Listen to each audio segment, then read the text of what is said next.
नमस्कार साथियों, बिहार पुलिस नया भर्ती 2025 के लिए जो है जिसका ऑनलाइन आवेदन भी जो है वो स्टार्ट हो रहे हैं। यहाँ पर ऑनलाइन आवेदन कब से आप लोग कर पाएंगे, साथ में जो है इसमें क्या योग्यता रहनी चाहिए, फिजिकल में क्या क्या होगा, कितने मार्क्स का आपको कहाँ पर मिलेंगे, हाई जंप में कितने मार्क मिलेंगे, लॉन्ग जंप में कितने मार्क मिलेंगे, यानी सब चीज़। सिलेक्शन प्रोसेस यानी सिलेक्शन प्रोसेस क्या है, यहाँ पर एग्जाम में होंगे या एग्जाम नहीं होंगे, फिजिकल होगा या नहीं होगा, डॉक्यूमेंट वेरिफिकेशन होगा या नहीं होगा, यानी सब चीज़ हम आपको बताएंगे। उम्र क्या रहनी चाहिए, A to Z जानकारी जो कि इस वीडियो के अंदर हम आपको देने वाले हैं। नमस्कार, मेरा नाम मिट्ठू है और आप लोग मोटिवेटर मिट्ठू को देख रहे हैं। तो चलिए शुरुआत से समझते हैं आसान भाषा में, जिससे जो है आपको कोई डाउट्स नहीं रहेंगे। एक वीडियो देख लीजिए, आपका सारा डाउट जो है वो क्लियर हो जाएंगे। ठीक है, चलिए शुरुआत से समझते हैं। साथ में हम आपको बता दें, हमारे टेलीग्राम से जुड़ जाइए, जहां पर हर एक अपडेट आपको मिलते रहेंगे। लिंक जो है वो डिस्क्रिप्शन में दिया गया है। चलिए यहां पर समझ लेते हैं। सबसे पहले तो आपको हम बता दें कि यहां पर कितने टोटल पोस्ट है। तो हमने आपको पहले ही ऊपर में ही आपको देखने को मिल गया होगा कि हमने आपको यहां पर बताए थे कि कितने हैं, इतने हैं, कितने हैं, इतने हैं, मतलब 19,838 टोटल पद है, यानी 20,000 के करीब। ठीक है, तो काफ़ी जो है ज़्यादा यहाँ पर पद है, तो इसलिए आप लोग जो है आवेदन जरूर कर दीजिएगा। चलिए अब हम जान लेते हैं आगे। देखिए यहाँ पर जो है ऑनलाइन आवेदन जो है वो स्टार्ट हो रहे हैं 18 मार्च 2025 से, यानी 18 मार्च से आप लोग जो है ऑनलाइन आवेदन कर पाएंगे। साथ में जो है 18 अप्रैल तक जो है वो ऑनलाइन आवेदन का लास्ट डेट जो है वो रखा गया है, अंतिम तिथि।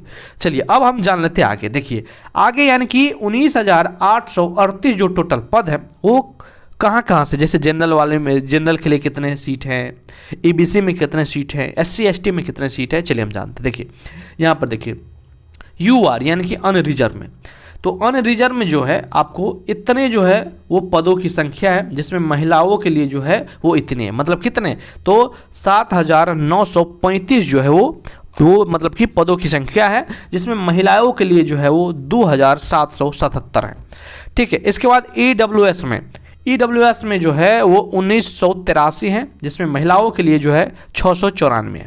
ठीक है, अब एससी की बात करें तो 3,174 है, जिसमें जो है 1111 जो है वो महिलाओं के लिए है।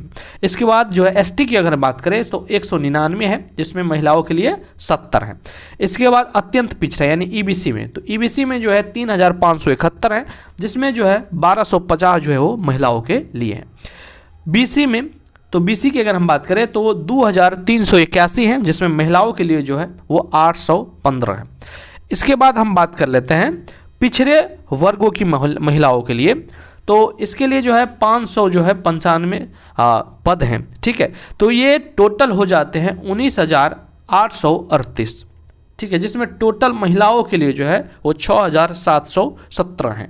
ठीक है ना, तो ये इतने जो है वो पद हैं। ठीक है, अब हम बात कर लेते हैं आगे अगर हम बात कर लें तो यहाँ पर देखिए, यहाँ पर बताया जा रहा है नोट में कि लिखित परीक्षा के पूर्व अधियाची प्राधिकार से प्राप्त नई अधियाचना को भी जो है शामिल किया जा सकता है, तथा अथवा संशोधन होने पर पदों की संख्या जो है वो बढ़ घट सकती है।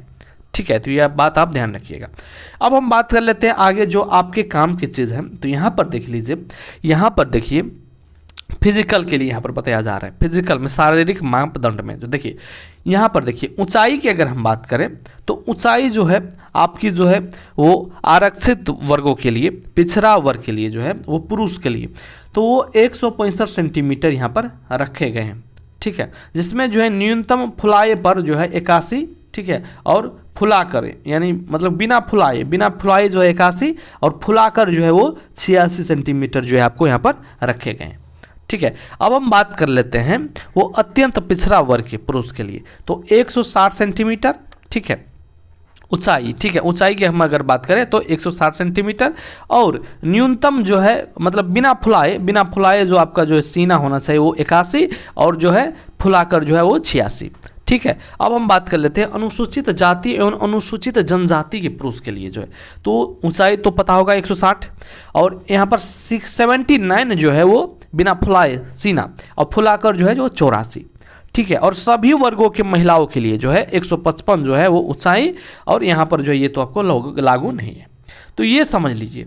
आगे देखिए, यहाँ पर बताया जा रहा है कि फुलाने के बाद सीना की मापी में कम से कम 5 सेंटीमीटर का अंतर होना अनिवार्य होगा।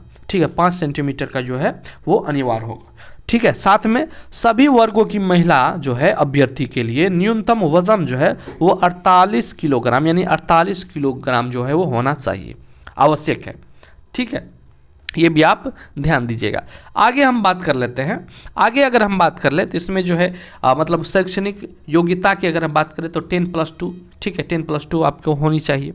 आगे बात कर लेते हैं उम्र सीमा की बात करें तो उम्र सीमा की अगर हम बात करें तो आपका जो है वो 18 साल से लेकर 25 साल तक यहाँ पर रखा गया है, जो कि गैर आरक्षित में, ठीक है, यानी यूआर में। वहीं पर पिछड़ा वर्ग के लिए बात करें या अत्यंत पिछड़ा वर्ग के पुरुषों के लिए तो 2 वर्ष का आपको मतलब मिल जाएंगे छूट, तो मतलब कि 18 साल से 27 साल तक के। वहीं पर पिछड़ा वर्ग और अत्यंत पिछड़ा वर्ग की महिलाओं के लिए जो है वो 3 वर्ष के मिल जाएंगे, तो यानी 18 साल से 28 साल तक के हो जाएंगे। उसी प्रकार से अनुसूचित जातियों और जो है अनुसूचित जनजाति के लिए जो है और ट्रांसजेंडर के लिए जो है वो 5 साल का जो आपको मिलेंगे छूट, मतलब कि 18 साल से 30 साल तक के आप लोग जो है मतलब यहाँ पर भर पाएंगे, ऑनलाइन कर पाएंगे। ठीक है, चलिए ये सभी समझ चुके हैं। साथ में विहित अधिकतम उम्र सीमा में जो है सभी आरक्षण कोटि के गृह रक्षकों को जो है 5 वर्ष की जो है जो छूट दी जाएगी। ठीक है, तो ये बात भी आपको जो है ध्यान रखना है। आगे हम चलते हैं, आगे जो अब इम्पोर्टेंट पॉइंट्स जो है वो उस पर हम सीधा जो है वो फोकस करेंगे। ठीक है ना, चलिए जानते हैं आगे। नेक्स्ट में देखिए यहाँ पर आप लोग देख पा रहे होंगे, ये तो फिलहाल उतना काम की चीज़ नहीं है, आगे हम बढ़ जाते हैं इसलिए। ठीक ना, तो जो आपके लिए सबसे ज़्यादा इंपॉर्टेंट इसमें बताया जा रहा है वो हम आपको बताते हैं। देखिए सबसे पहले अब हम ये जान लेते हैं आखिर जो है वो आपका सिलेक्शन प्रोसेस क्या होगा। तो सबसे पहले सिलेक्शन प्रोसेस में जो है आपका जो होगा वो रिटेन एग्जाम होगा। रिटेन एग्जाम होने के बाद जो है आपका जो है वो फिजिकल होगा। ठीक है, रिटेन एग्जाम जो है आपको केवल क्वालिफाई करना है। ठीक है, केवल आपको क्वालिफाई कर लेना है, केवल आपको क्वालिफाई कर लिए हो गया। इसके बाद जो आपका मेरिट जो है ना वो फिजिकल पर बनेगा। ठीक है, तो इसलिए सबसे इंपॉर्टेंट यहाँ पर क्या रखा गया है वो फिजिकल रखा गया है, यानी फिजिकल में कितने नंबर आपको कहाँ पर मिलेंगे, दौड़ में कहाँ पर, सारी चीज़ हम आपको बता रहे हैं। आगे ध्यान से देखिएगा। ठीक है, यहाँ पर देखिए ध्यान से समझिए। शारीरिक दक्षता में परीक्षा में देखिए यहाँ पर अगर हम दौड़ की अगर हम बात करें तो 5 मिनट से अगर कम में जो है अगर आप 1.6 किलोमीटर जो है वो मतलब कि पूरा कर लेते हैं तो आपको 50 अंक मिलेंगे। ठीक है, वहीं 5 मिनट से 5 मिनट 20 सेकेंड तक में अगर कर लेंगे तो आपको 40 अंक यहाँ पर मिलेंगे। वहीं पर अगर 5 मिनट 20 सेकेंड से अधिक एवं 5 मिनट 40 सेकेंड तक में कर लेते हैं तो आपको जो है 30 अंक मिलेंगे। वहीं पर अगर आप 5 मिनट 40 सेकेंड से अधिक एवं 6 मिनट तक में अगर कर लेते हैं तो आपको जो है 20 अंक मिलेंगे। ठीक है, अगर आप एक 1.6 किलोमीटर जो है वो 6 मिनट के बाद करते हैं, ठीक है, तो आपको फिर मतलब फेल हो जाते हैं, यानी 6 मिनट से ज़्यादा लगा देते हैं समय तो गए आप। ठीक ना, ये बात भी आपको ध्यान रखना है। यहाँ पर बताया जा रहा है कि 6 मिनट से अधिक समय लेने वाले पुरुष अभ्यर्थी को असफल घोषित किया जाएगा। ठीक है, ये भी आपको देखने को मिल ही जाएंगे। आगे देखिए सभी कोटि की महिलाओं के लिए। ठीक है, यहाँ पर देखिए ये जो है ये जो दौड़ का रहा। अब देखिए महिलाओं के लिए क्या है, तो महिलाओं के लिए जो है 4 मिनट में जो है कम से मतलब कि 4 मिनट से कम में जो है आपको जो है 1 किलोमीटर आपको मतलब कि वो पूरा कर लेते हैं अगर आप, तो आपको जो है 50 अंक मिलेंगे। 4 मिनट से 4 मिनट 20 सेकेंड तक में करेंगे तो 40। इसी प्रकार से 4 मिनट 20 सेकेंड से अधिक एवं 4 मिनट 40 सेकेंड तक में अगर कर लेंगे तो 30 अंक मिलेंगे। वहीं पर अगर आप 4 मिनट 40 सेकेंड से अधिक एवं 5 मिनट तक में करेंगे तो 20 अंक। ठीक है, वहीं पर अगर यहाँ पर जो बताया जा रहा है कि मतलब कि 5 मिनट से अधिक समय लेने वाले महिलाओं को जो है मतलब कि असफल घोषित कर दिया जाएगा इसमें। ठीक है, अब हम बात कर लेते हैं गोला फेंक में, जो कि सबसे इंपॉर्टेंट है। यही सब इंपॉर्टेंट है। गोला फेंक में देखिए सभी पुरुषों के लिए जो है देखिए 16 फीट से जो है वो 17 फीट तक अगर आप मतलब फेंक लेते हैं तो आपको जो है 9 अंक मिलेंगे। 17 फीट से ज़्यादा एवं 18 फीट तक अगर फेंकते हैं तो आपको 13 अंक मिलेंगे। और 18 फीट से ज़्यादा एवं 19 फीट तक अगर फेंकते हैं तो 17 अंक मिलेंगे। और 19 फीट से ज़्यादा एवं 20 फीट तक फेंकते हैं तो 21 अंक मिलेंगे। और 20 फीट से ज़्यादा अगर फेंकते हैं तो आपको जो है 25 अंक जो है यहाँ पर मिलेंगे। और 16 फीट से कम फेंकने वाले पुरुष अभ्यर्थी को जो है वो असफल कर जो है यहाँ पर कर दिया जाएगा। ठीक है, अब हम बात कर लेते हैं महिलाओं के लिए, फीमेल के लिए क्या है। तो 12 फीट से 13 फीट तक अगर आप फेंकते हैं तो 9 अंक मिलेंगे। 13 से 14 तो जो है आपको 13 अंक मिलेंगे। और 14 से लेकर 15 मतलब कि 14 से ज़्यादा और 15 तक फीट तक अगर फेंकते हैं तो मतलब कि 17 अंक, और 15 से 16 के बीच में तो आपको जो है वो 21 अंक मिलेंगे, और 16 फीट से ज़्यादा अगर फेंक लेते हैं तो आपको जो है 25 अंक मिलेंगे, और 12 से कम फेंकते हैं तो असफल यहाँ पर घोषित कर दिया जाएगा। ठीक है, अब हम बात कर लेते हैं आगे ऊंची कूद की बात कर लेते हैं, सबसे जो कि इम्पोर्टेंट होता है। ठीक है, तो सभी कोटि के जो है पुरुषों के लिए है 4 फीट अगर आप जो है वो मतलब कि कर लेते हैं तो आपको जो है 13 अंक मिलेंगे, और 4 फीट 4 इंच अगर कर लेते हैं तो आपको जो है 17 अंक मिलेंगे। ठीक है, आगे हम बात कर लेते हैं, वहीं पर अगर आप 4 फीट 8 इंच मतलब कर लेते हैं तो आपको जो है 21 अंक, और 5 फीट में आपको जो है वो 25 अंक मिलेंगे, और 4 फीट 9 कूदने मतलब 9 कूद सकने वाले पुरुष जो है वो असफल यहाँ पर हो जाएंगे। अब हम बात कर लेते हैं महिलाओं के लिए क्या है। अगर आप जो है 3 फीट जो है वो 3 फीट मतलब वो कूद लेते हैं आप तो आपको जो है 13 अंक मिलेंगे। 3 से 4 के बीच में 3 फीट 4 इंच अगर कर लेते हैं तो आपको जो है 17 अंक मिलेंगे। वहीं पे 3 फीट 8 इंच अगर आप जो है कूद लेते हैं तो आपको जो है 21 अंक, और 4 फीट में जो है आपको 25 अंक मिलेंगे, और 3 फीट 9 कूद सकने वाले को जो है यहाँ पर मतलब कि असफल मान लिया जाएगा। ठीक है, तो ये रहा आपका जो है मतलब कि फिजिकल का। ठीक ना, फिजिकल में क्या क्या होते हैं तो यही सबसे इंपॉर्टेंट है यहाँ पर जो है आप जो देखें। ठीक ना, कूद जो कि सबसे ज़्यादा इंपॉर्टेंट ऊंची कूद होता है, ये काफ़ी ज़्यादा इंपॉर्टेंट है। ठीक है, इसी में विद्यार्थी जो है यहाँ पर फेल करते हैं ज़्यादातर। ठीक है, तो ये होने के बाद जो आपका दस्तावेज सत्यापन होगा, और फिर जो है इसमें क्या क्या जो है डॉक्यूमेंट्स लगने वाले हैं ये भी यहाँ पर आपको बताया जा रहा है।